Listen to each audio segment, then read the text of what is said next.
ભાવનગરની ઘટના જ્યાં મકાન ધરાશાય થયું છે આંબાચોક વિસ્તારમાં ખોજાવાડ પાસે બાંધકામ દરમિયાન 3 માળનું મકાન ધરાશાય થયું। ફાયર વિભાગ અને 108ની ટીમ ઘટના સ્થળ પર પહોંચી એક મહિલાને ઈજા પહોંચતા સારવાર માટે ખસેડવામાં આવી છે। પાર્થ જોડાયેલા છે અમારા સંવાદદાતા। પાર્થ, ક્યારે કઈ રીતે આ ઘટના બની અને કેટલા લોકોને ઈજા પહોંચી છે?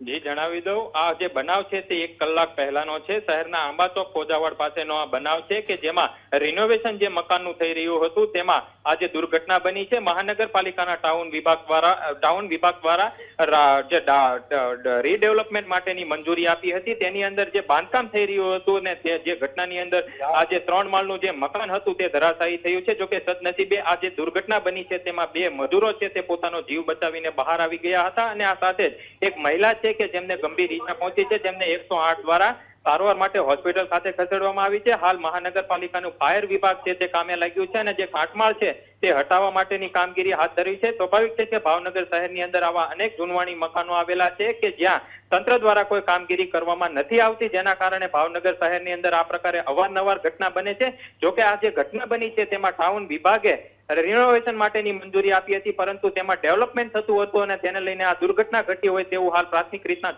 જાણકારી છે તે મળી રહી છે। પાર્થ, આભાર આપનો તમામ માહિતી બદલ।